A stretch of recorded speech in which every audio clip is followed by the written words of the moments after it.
Hello, Pokemon trainers. Welcome back to another Pokemon Scarlet and Violet battle video here on iStarly TV. This is the series where Deiter and I, my co-host, battle against each other with our in-game teams, and we set levels so that we say like, okay, we'll battle when our teams are at level 36, for example.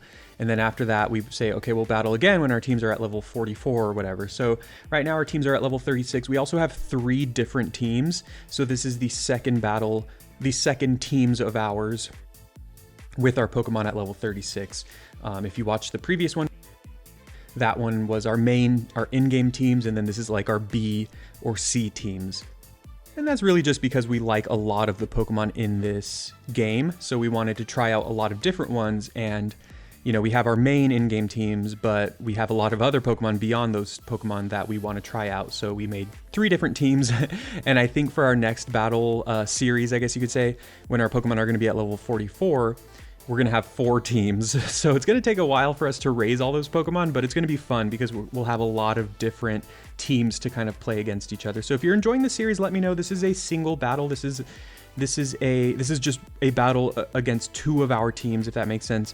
In the previous video series or whatever, where our teams were at level 24, I think, or 25, I did a double header where I put 2 battles in one video, so it was a little bit of a longer video. This time around, though, we have 3 different teams. That's 3 different battles.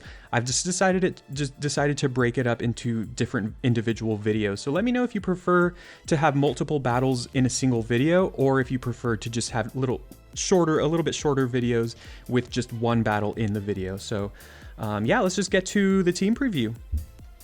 All right, so here is the team preview for both of our teams. And I decided to lead with my Bellybolt, and I have Squawkabilly with Hustle, which is pretty strong, I figured. And then I have a level 36 Finizen, among some other cool Pokemon. If you look at Deiter's team, he actually has a pretty well-rounded team, decently tanky as well. Like Dudunsparce, Oinkologne, and Annihilate are all pretty bulky, and also Farigiraf as well.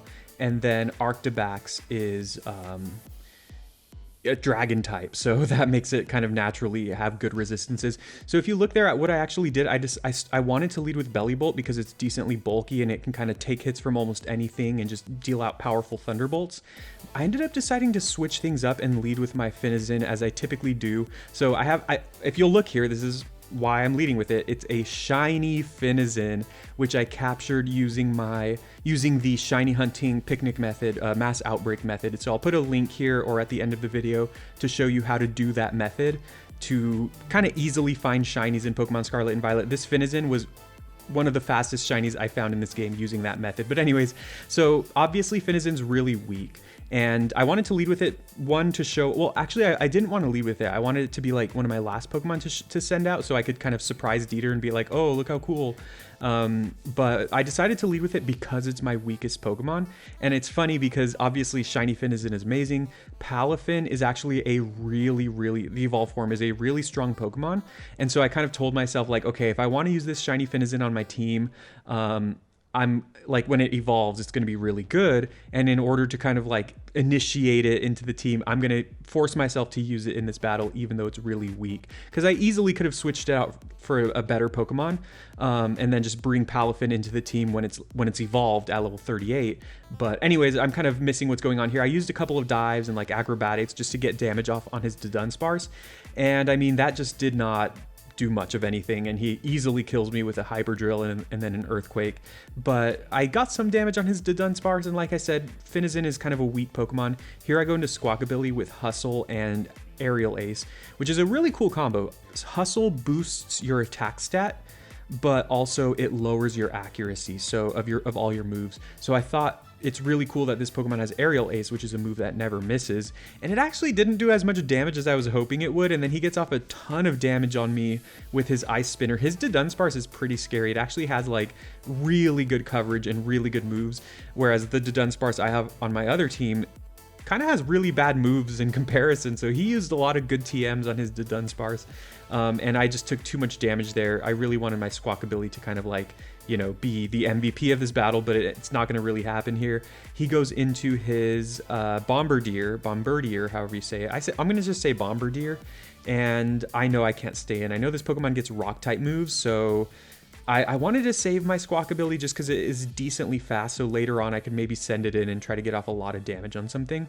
Here I go into Belly Bolt, which takes that move pretty well, and it boosts the power of my electric type moves, which means I'm going to get off a really strong Thunderbolt.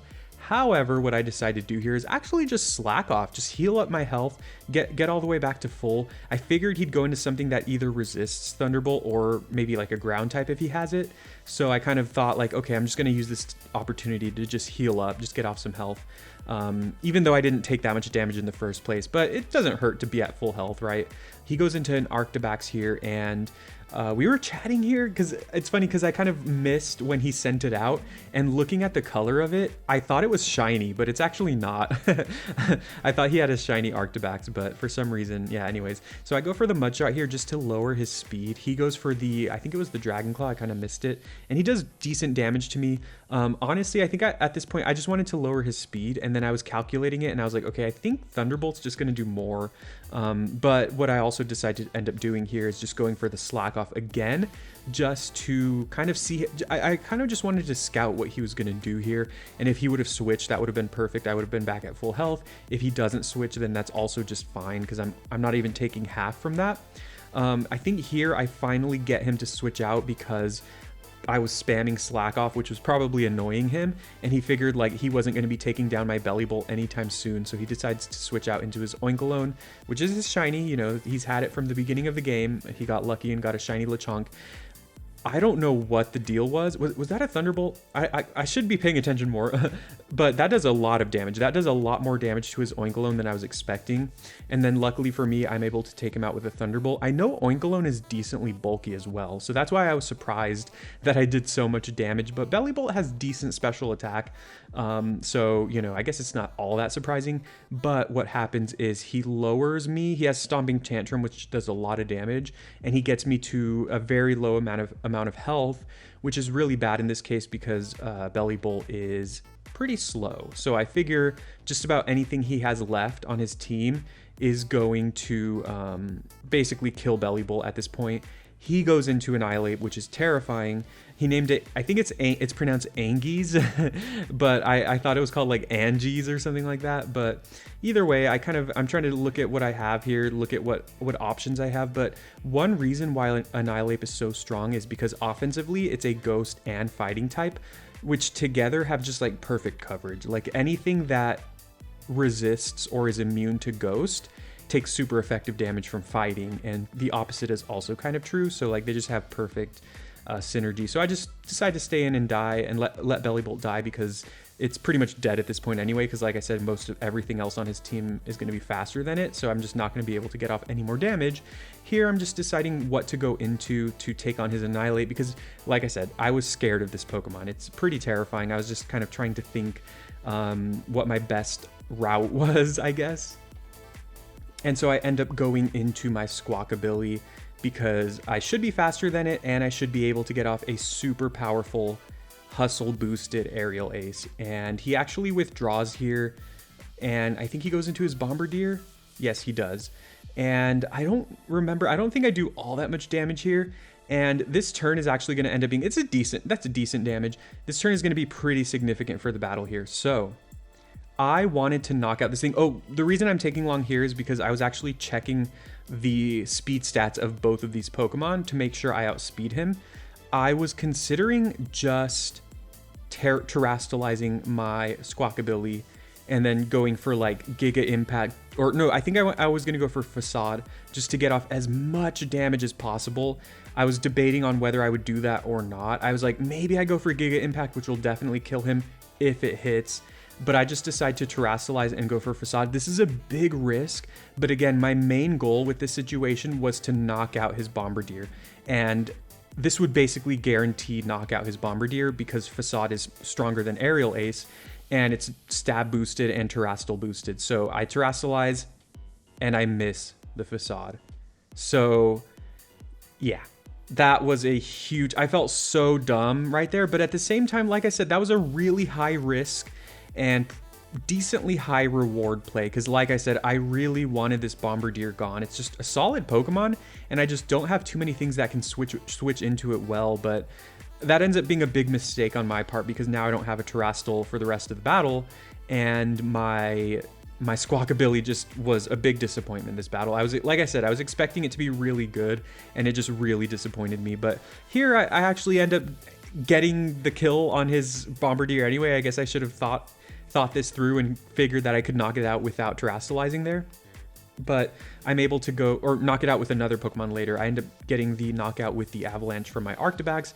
He goes into his own Arctibax, which I am not going to want to stay in on because, of course, my speed was lowered with the, I think he went for Rock Tomb there.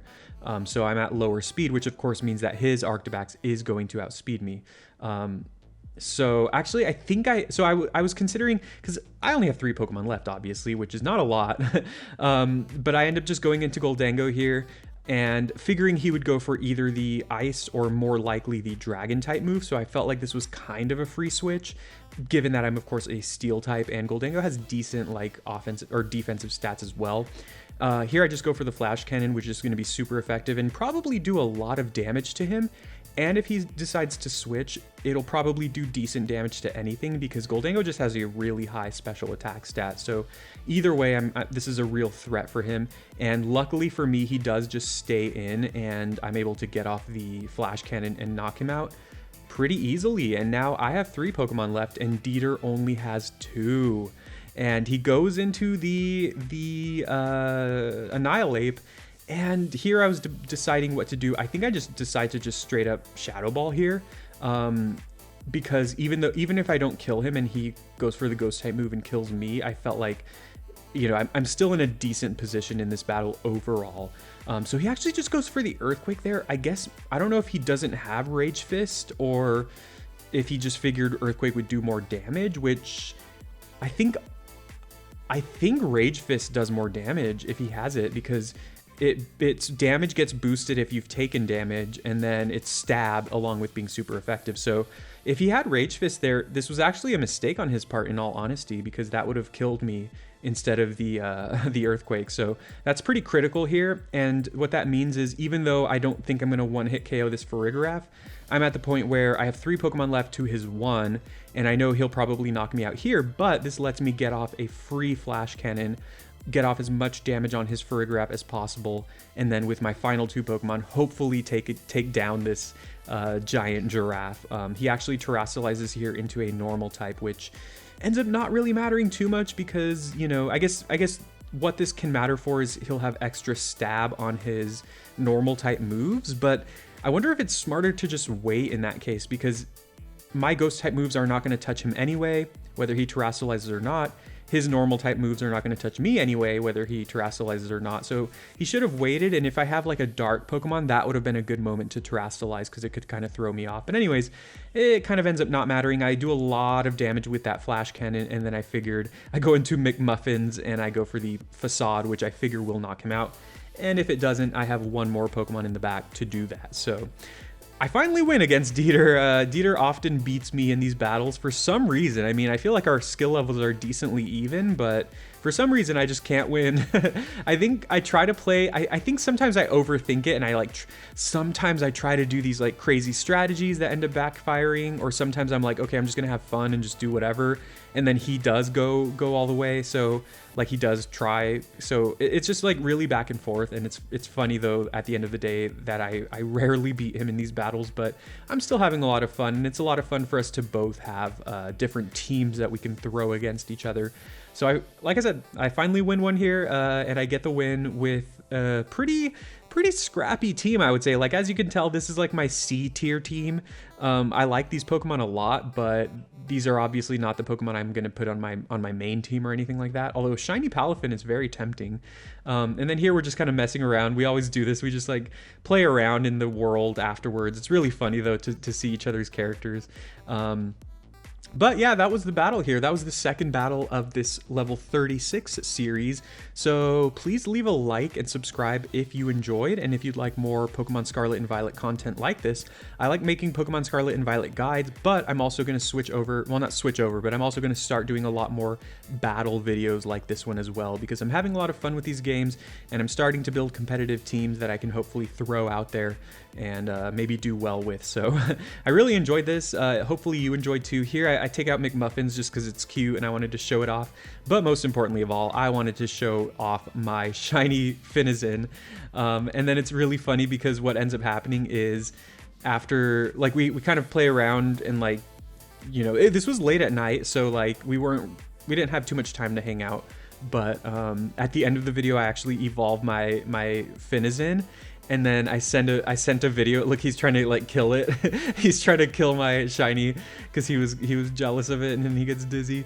I evolved my Finizen while we're playing together because that's how you evolve Finizen. You have to be playing co-op with someone, and then, you know, he was sneaking around it. And then you have to evolve it when you're playing with someone. So at the end of the video, what I do is I give it some candies and evolve it. And then I sent him a video on Instagram and said, like, thanks or something like that. Because now I have a shiny Palafin for our next battle, and he got mad. So anyways, thank you very much for watching. Let me know in the comments what you thought of this battle. And also, what are your teams on Scarlet and Violet looking like? Do you have multiple teams that you like to switch between, or is it just one big team for you?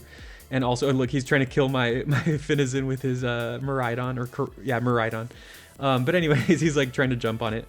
And also let me know, like I asked previously, if you prefer longer videos with multiple battles in them, or if you prefer shorter-ish videos like this one where we just do one battle per video. Thank you very much for watching. I'll see you next time.